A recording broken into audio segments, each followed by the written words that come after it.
Bom dia, meus irmãos. Estamos aqui em mais uma EBD online da nossa primeira Igreja Batista de Nova Iguaçu.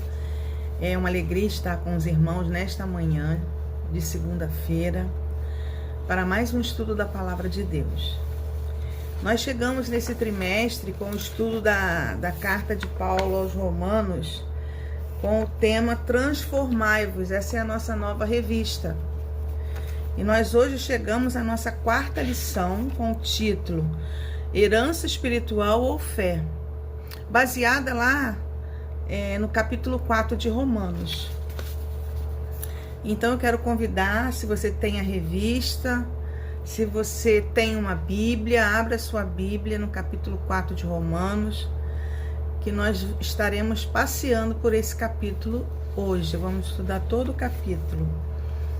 E quero dizer que é uma alegria ter o irmão aí do outro lado conosco. Que seja uma aula proveitosa, de crescimento e de entendimento também para os nossos corações. Vamos orar? Pai amado, Deus bendito, quero te agradecer, Senhor, por esse novo dia, essa nova semana, Senhor. Entregar aos teus cuidados, ó Deus, a nossa vida, a nossa casa, a nossa família, os nossos filhos, ó Deus, os nossos propósitos, que eles possam todos estar, Senhor, alinhados com a Tua vontade. Que possamos também estar com o nosso coração aberto para entender a Tua palavra, entender o Teu propósito, a Tua alegria, Senhor, em nos salvar. Pai, muito obrigada por essa salvação em Jesus Cristo. Muito obrigada, Senhor, porque ela não depende de mim, Senhor, mas é somente do Senhor, Pai. É só o Senhor que pode nos conceder essa bênção da salvação através da fé em Jesus, o Teu Filho. Eu quero te agradecer, Senhor, por isso. Te agradecer pela vida, pelo ar que respiramos, pela oportunidade de falar contigo todos os dias, Senhor. Pela bênção, Senhor, dos milagres, Senhor, que Tu realiza em nossa vida todos os dias, mesmo aqueles que nós não percebemos, coisas simples, ó Deus, que no dia a dia, Senhor, a Tua provisão, Senhor, a tua bênção, Senhor, do ar, do sol, da família, Senhor, mesmo com tantas adversidades que talvez estejamos passando, nós temos a esperança, a confiança, a fé de que o Senhor está com a Tua boa mão sobre nós, cuidando e sustentando a nossa vida, Pai. Agora eu quero te pedir a direção. A Tua palavra ela é viva, Senhor, então que ela vá de acordo com aquilo que o Senhor tem como propósito para a vida de cada um de nós. Dá-nos entendimento, Senhor, e que possamos não só ter o entendimento intelectual, mas aquele que traz vida, salvação e que nos aproxima do Senhor, Pai. Que possamos viver a Tua palavra todos os dias, desejar todos os dias, Senhor, Te conhecer mais e mais. Muito obrigada pela nossa Escola Bíblica Dominical, Senhor, por esse canal aberto aqui, onde pessoas são alcançadas, ó Deus, aqueles que não podem estar na Tua casa. Que o Senhor possa estar cuidando também da vida de cada um, da saúde, da família, Senhor, aquilo que os Teus filhos precisam, Senhor, neste dia, nesta semana, a solução de algum problema, Senhor, a direção para algum tratamento médico, a saúde, Pai, que Tu possa estar abençoando a vida de cada pessoa, onde a nossa voz chegará nesse dia ou em qualquer dia, Senhor, da semana. Muito obrigada, Deus, pela Tua igreja, pela vida do pastor Kleber, pela visão da nossa Escola Bíblica Dominical online, pela visão da diretora, nossa irmã Esté, que o Senhor possa continuar sustentando a vida da liderança da Tua igreja, Pai.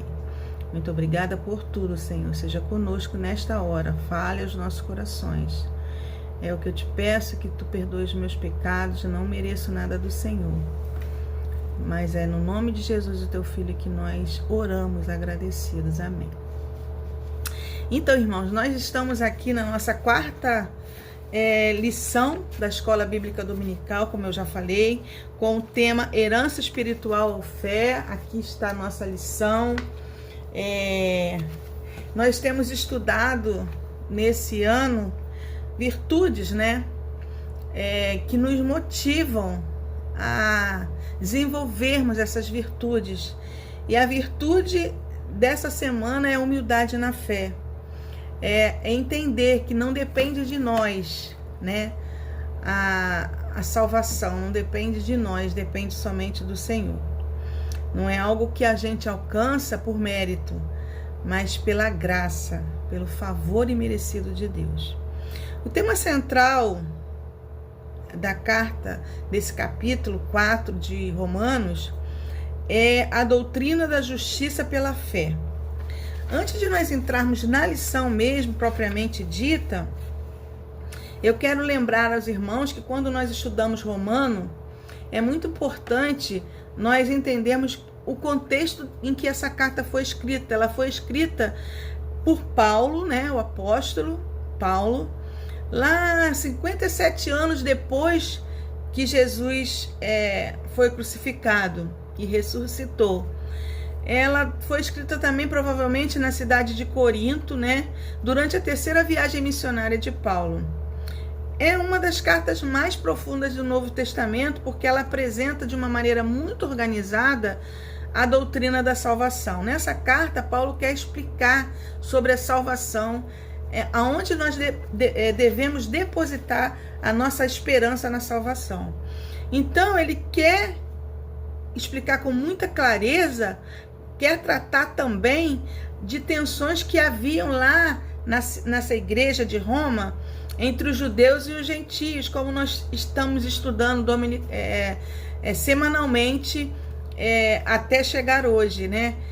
Paulo quer mostrar que ambos, tanto os gentios como os judeus, são salvos pela mesma forma, da mesma maneira. Todos são salvos pela graça, mediante a fé em Jesus. E aí, lá no capítulo 1, no primeiro estudo, nós vamos ver que Paulo mostrou que toda a humanidade precisa de salvação. Lá no capítulo 1, Paulo apresenta todos os gentios, todos gentios que não são judeus, são pecadores, estão em pecado. Ele apresenta isso lá na primeira carta, no primeiro capítulo. No capítulo 2 de Paulo, aí ele vai falar que os judeus também estão em pecado. Os judeus, como a gente viu na lição de número 2, do capítulo 2, eles se achavam superiores aos gentios porque eles eram judeus. Eles eram pessoas que cumpriam a lei, eles tinham sido circuncidados, e os gentios não. Então, Paulo apresenta nesse capítulo o mesmo problema. Vocês também são pecadores, estão em pecado. E no capítulo 3, que foi a nossa lição na segunda-feira passada, Paulo explica nesse capítulo que ninguém pode se justificar sozinho. Então, os gentios, os judeus que são praticantes da lei, ninguém pode se justificar sozinho, porque Paulo diz lá no capítulo 3, no versículo 10, que não há justo, não há nenhum justo sequer, né? Ou seja, ninguém alcança a justiça de Deus por obras, por religião ou por descendência. Não adianta você ser bom, não adianta você ser descendente de um crente, de um cristão, de alguém que pratica a fé salvadora em Jesus. Não adianta você realizar obras, que ninguém vai alcançar a salvação através dessas coisas. E é isso que nós vamos ver nesse capítulo, né? Então, depois que Paulo mostra lá no capítulo 1, 2 e 3 o problema do pecado, né? Ele aqui nesse capítulo 4, ele apresenta então a solução para esse problema. E qual é a solução? A solução é a justificação pela fé. Nós somos salvos pela justificação da fé. Então, aqui nesse capítulo, Paulo, ele prova isso usando dois grandes nomes lá do Antigo Testamento, pessoas que para os judeus eram pessoas que eles tinham em alta conta, né? Que é Abraão, que para eles e para nós representa o pai da fé, o homem que teve um relacionamento com Deus e foi instituído como um homem de grande fé, né? E Davi, o rei Davi, como um homem que recebeu a graça, né, do perdão pelos seus erros, apesar de ter sido um grande homem, um grande guerreiro, um grande rei, ele também é exemplo da graça e do perdão. Então, Paulo aqui, nesse capítulo 4, ele apresenta um argumento muito claro. Porque se até Abraão, que era as pessoas que dependeram, eles, né, Abraão e Davi, eles dependeram da fé e da graça de Deus, então, se eles, que eram essas pessoas de alto exemplo, dependeram da fé e da graça, todos, então, nós também, humildes pessoas, dependemos também da graça e da fé para alcançar a salvação. Então, a verdade central do capítulo 4 é que a salvação de uma pessoa nunca será pelas obras da lei. Ela sempre foi e será pela fé em Deus. E a gente vai ver isso aqui no capítulo 4.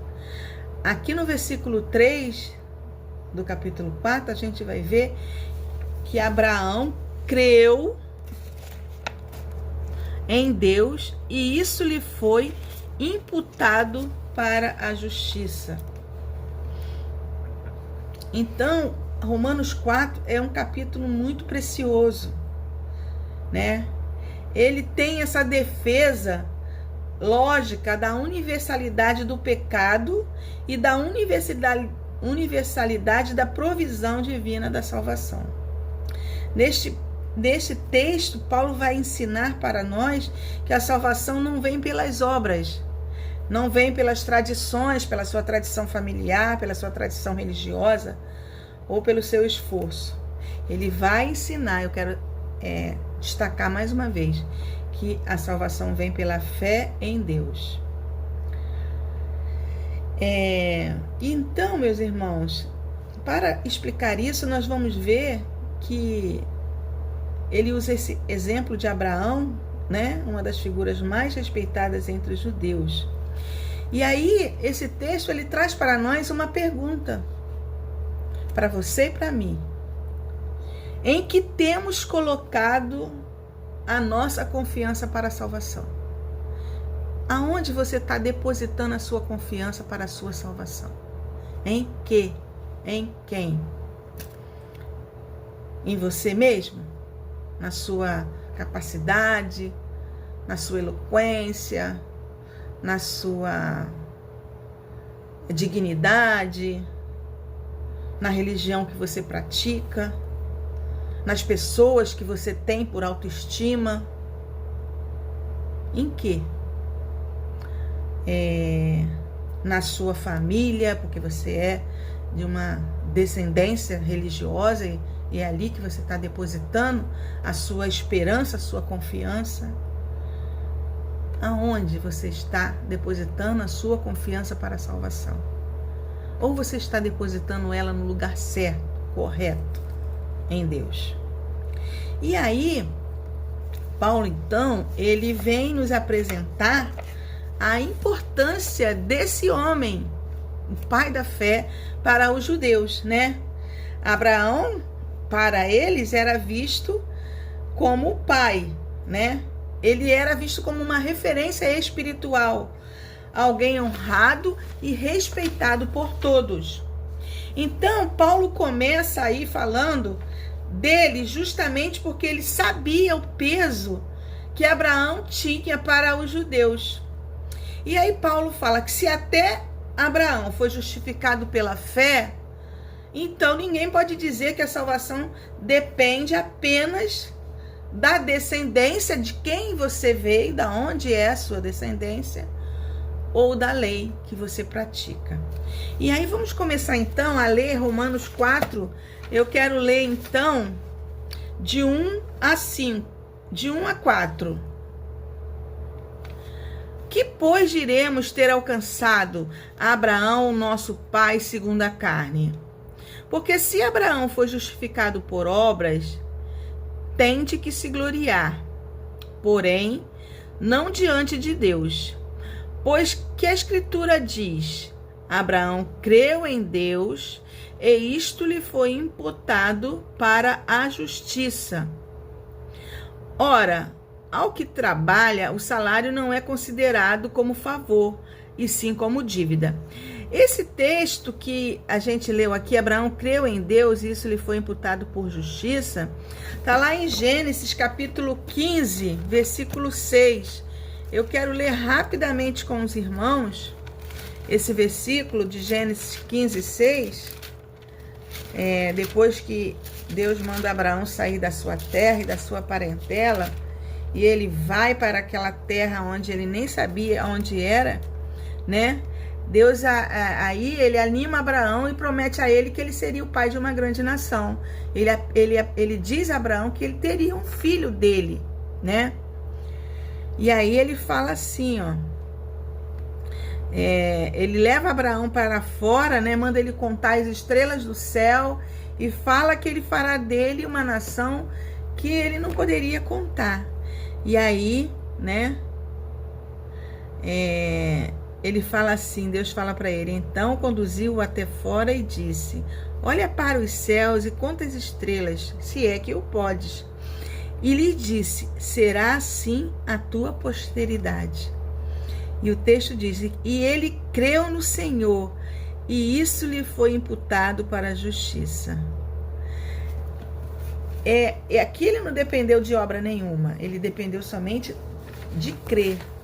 Ele creu naquilo que Deus falou para ele, né? E aí, Paulo vai mostrar aqui nesse texto, e a gente vê na palavra, que Abraão é o maior exemplo dos judeus, mas ele precisou crer que Deus faria dele uma grande nação. Então, ele aqui está ensinando que a tradição religiosa não vai salvar. Você cumprir leis e ritos não vai te salvar.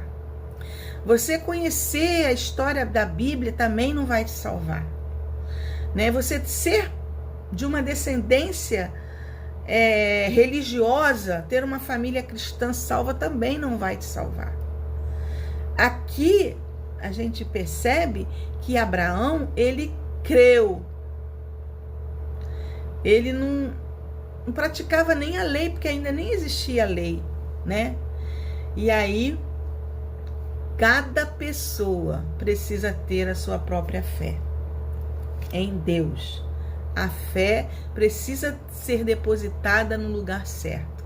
Você precisa ter a fé salvadora. A fé que te salva é a fé daquele que crê em Deus. Então, talvez você ter crescido na igreja, conhecer tudo, talvez você precise de algo ainda mais. Talvez você ser de uma família de tradição religiosa não vai te levar à salvação, né? Na verdade, você precisa de algo mais. Você ainda precisa, talvez, entregar de verdade a sua vida ao Senhor. É isso que Paulo está falando aqui, né? Que depende unicamente de você, depende unicamente de mim a salvação.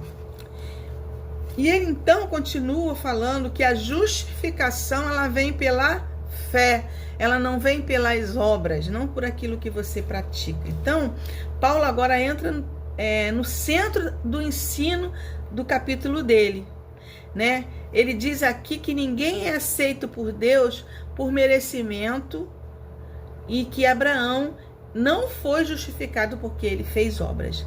Ele foi justificado, como diz aqui, porque ele creu. Então, a salvação, ela não é pagamento. Ela não é algo que eu tenha que praticar para receber. Ela é algo que vem de graça. Porque como a gente leu aí no versículo 4, aquele que trabalha, o salário não é considerado como favor, e sim como dívida. Se você trabalha, você deve receber o seu pagamento, né? Mas ao que não trabalha, porém, crê naquele que justifica o ímpio, a sua fé lhe é atribuída como justiça. Então, Paulo diz aqui que se dependesse de obras, então ninguém seria salvo. Por quê? Porque em algum ponto nós vamos falhar. Todos nós pecamos, como ele falou lá no capítulo 3. Todos nós precisamos da graça de Deus. Por isso que Jesus veio. Ele fez por nós o que jamais conseguiríamos fazer sozinho. Aqui Paulo está dizendo que o que trabalha, o salário não é considerado como favor. Então, se você pratica algo para ser salvo, não é graça, né? A graça é aquilo que você não pratica e você recebe gratuitamente aquilo. É isso que Paulo está dizendo, que não é aquilo que eu faço que vai me trazer a salvação. Ele diz aqui que Jesus veio, né? Por isso que Jesus veio. Ele fez por nós aquilo que nós jamais conseguiremos fazer sozinhos. Então, Paulo está falando aqui, pare de tentar provar valor para Deus. Deus conhece-nos profundamente. Ele sabe quem nós somos. E aí não adianta a gente tentar enganar a Deus. O favor de Deus, o perdão de Deus, nós não merecemos. E nós precisamos, então, praticar essa humildade, né? De receber a graça de Deus, reconhecendo que nós não merecemos, que não conseguiremos alcançar esse favor se nós não entregarmos a nossa vida, crermos humildemente naquele que veio para nos salvar. E ele vai falar isso aí, mostrando que até um homem que era considerado pai da fé também tinha falhas, né? Ele mostra aí a partir do capítulo, do versículo 7,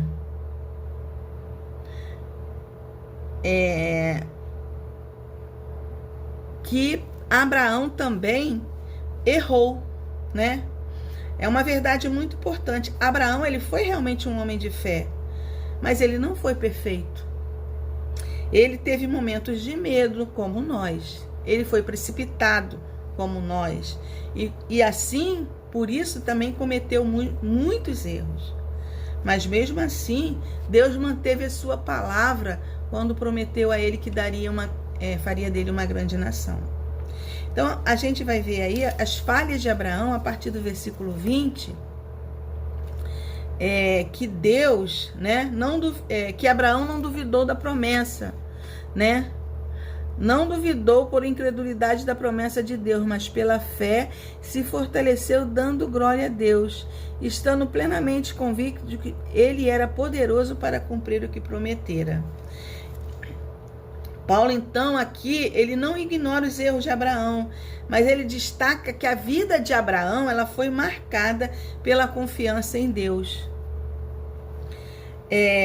Isso traz consolo para o nosso coração, porque nós também somos pecadores, nós também falhamos, nós temos medos, inseguranças, somos precipitados muitas vezes, não buscamos a direção de Deus muitas vezes. Tem dias, então, que nós estamos desanimados, estamos fracos, mas a esperança que Paulo nos dá aqui é que Deus não vai nos abandonar, né?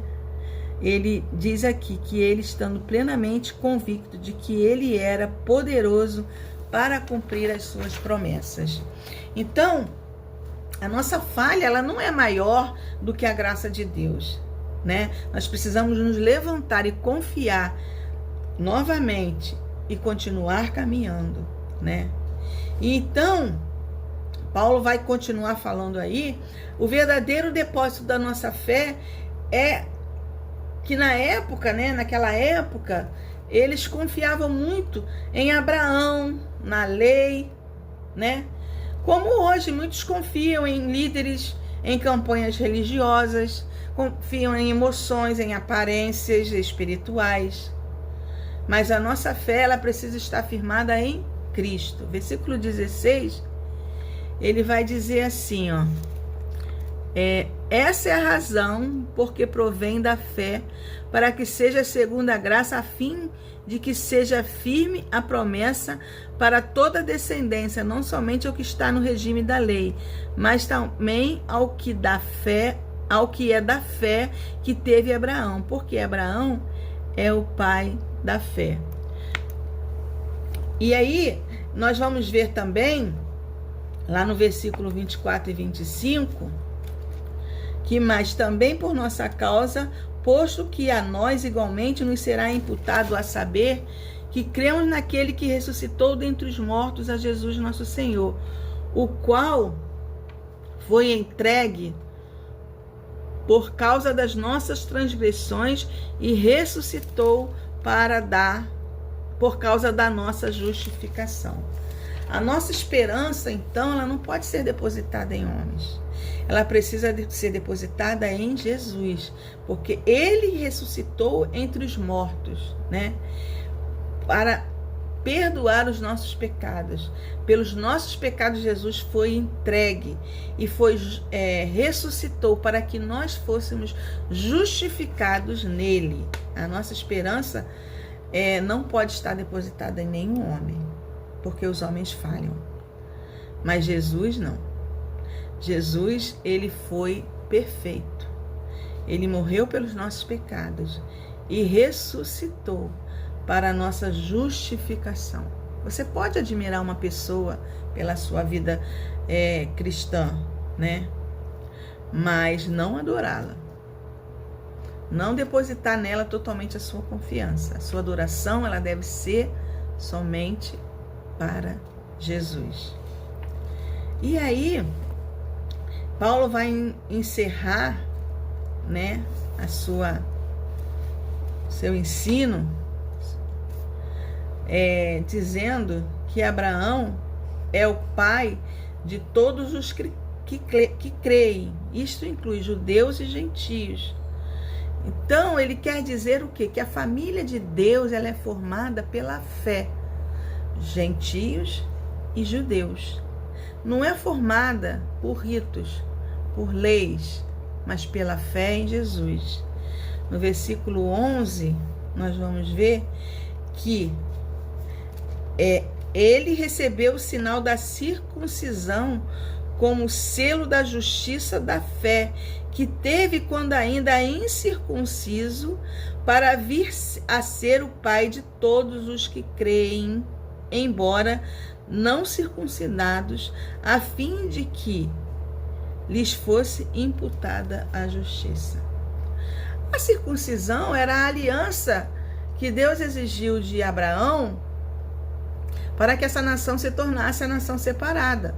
A circuncisão era o quê? No 8º dia, como a gente vai ver lá no capítulo 17 de Gênesis, nós vamos ver aí, quando Deus manda, né?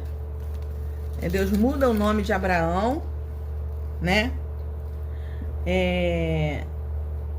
E aí Deus, então, ele passa a se chamar Abraão, de Abrão para Abraão.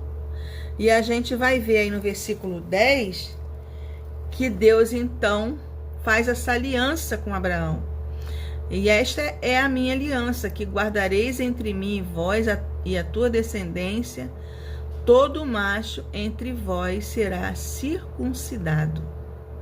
O que é a circuncisão? Você circundará a carne do vosso prepúcio, e será isso por sinal de aliança entre mim e vós. O que tem 8 dias será circuncidado entre vós todo macho nas vossas gerações, tanto escravo nascido em casa, como comprado a qualquer estrangeiro que não for da sua estirpe. Com efeito, será circuncidado o nascido em tua casa e o comprado por teu dinheiro. A minha aliança estará na vossa carne e será a aliança perpétua. O incircunciso que não for circuncidado na carne do precipúcio, essa vida será eliminada do seu povo, porque ele quebrou a minha aliança. Então, a circuncisão era a aliança que Deus fez com Abraão e com o seu povo, né? Então, Paulo vai concluir aí que ele recebeu esse sinal para que ele fosse pai de todos aqueles que iriam crer em Jesus, que através da fé se tornaria irmão, né? Judeus, seria formada toda essa família através da promessa a Abraão e através da fé de Abraão. Ele não foi salvo porque ele foi circuncidado, nem porque ele obedecia a lei, porque na época ainda não tinha lei. Ele foi imputado a ele como pai da fé, porque ele creu naquilo que Deus falou lá para ele no capítulo 15, né? Então, Paulo vai nos ensinar aqui que em Cristo todos nós teremos acesso à salvação. Ninguém é melhor do que o outro. Ninguém é superior. Todos vão chegar à salvação pela mesma porta. A porta da salvação é a graça de Deus. E a entrada para a salvação é a fé em Jesus. Se você crê em Jesus, você fará parte da família da fé. Você faz parte da família da fé.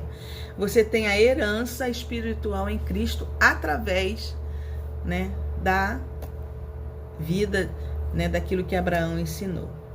Então, meus irmãos, a gente vai chegando já ao final da nossa lição e eu quero então pensar com os irmãos o que esse texto está nos ensinando, o que Paulo quer nos ensinar em Romanos 4, né? Ele quer nos ensinar que Deus salva pela fé. Paulo também quer nos ensinar que as obras elas não vão substituir a graça de Deus, porque graça é algo que eu não mereço, é um favor, né? Então, a gente também vai ver aqui nesse capítulo e em toda a Bíblia que Deus usa pessoas imperfeitas. Cristo também nós vamos ver que ele deve ser o centro da nossa confiança. E nós vamos também ver que pela fé em Jesus, no sacrifício dele, na sua ressurreição, nós fazemos parte da promessa. Então, meus irmãos, nós precisamos pensar o que é preciso fazer para viver isso. O que eu e você precisamos fazer para viver isso? Eu preciso, então, confiar mais em Deus e menos em mim mesmo. Naquilo que eu sou, naquilo que eu realizo, em quem eu sou, qual é a minha família. Então, eu preciso também parar de viver tentando merecer o amor de Deus. Eu não mereço, mas eu tenho o amor de Deus, porque é pela graça. É um favor imerecido. Eu preciso, então, se eu errei, recomeçar. Apesar das falhas, eu preciso, então, me arrepender, reconhecer que eu errei e recomeçar. Eu preciso, então, fixar os meus olhos em Jesus.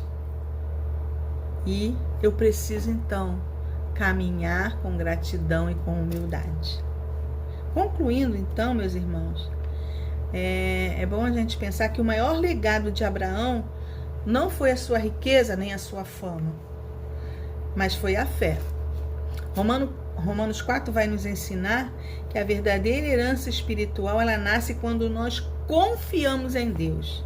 E ele creu e isso foi imputado como justiça. Então, que você e eu hoje possamos realmente estar com a nossa fé, a nossa confiança depositada totalmente em Cristo. E ele que é o autor e consumador da nossa fé. A gente vai ver então que lá no versículo 16, para encerrar, né? A gente vai ver que esta é a razão porque provém da fé, para que seja segundo a graça, a fim de que seja firme a promessa para toda a descendência, não somente ao que está no regime da lei, mas também ao que é da fé que teve Abraão, porque Abraão é o pai de todos nós. Portanto, é pela fé, para que seja segundo a graça. A fé que você deposita em Jesus e a graça que Jesus nos dá, que é o favor imerecido. Que Deus nos abençoe, que esse tenha sido um estudo esclarecedor, abrindo nosso entendimento, né, que não depende de mim e nem de você. Jesus é aquele que nos salva, que morreu por nós. Uma semana abençoada para você. Muito obrigada pela sua companhia até aqui. Que Deus possa te abençoar, fortalecer a sua fé, trazer à sua memória o verdadeiro motivo, né, da nossa vida, que é Jesus. Deus te abençoe. Vamos orar. Quero agradecer também ao pastor, a nossa diretora, irmã Esther, pela oportunidade, pela confiança de permitir que eu compartilhe com os irmãos esse trecho tão precioso da palavra de Deus. Deus abençoe. Vamos orar. Pai, muito obrigada pela tua palavra. Senhor, quero te pedir que o Senhor coloque em nosso coração a fé salvadora em Jesus. Que nós entendamos, Senhor, que não depende de nós, mas que somente do Senhor. A graça e o perdão, Senhor, para todos nós. Que possamos entender o teu amor, Senhor, o sacrifício vivo de Jesus na cruz do Calvário. Pai, muito obrigada por isso, Senhor, porque nós não merecemos, miseráveis homens que somos, Senhor, mas o Senhor tem nos alcançado com o teu perdão, com a tua provisão, Senhor, com a tua salvação. Muito obrigada, Deus. Abençoe a semana dos meus irmãos, obrigada pela vida de cada um que ficou até aqui. Abençoe a nossa igreja, Senhor, que o Senhor possa continuar fortalecendo, sustentando a vida da Esté, do pastor Kleibel. Que o Senhor abençoe a nossa igreja, Senhor. Muito obrigada por tudo, Senhor. É isso que eu te peço, te agradeço, não porque eu mereço, mas em nome de Jesus. Amém. Uma semana abençoada, meus irmãos.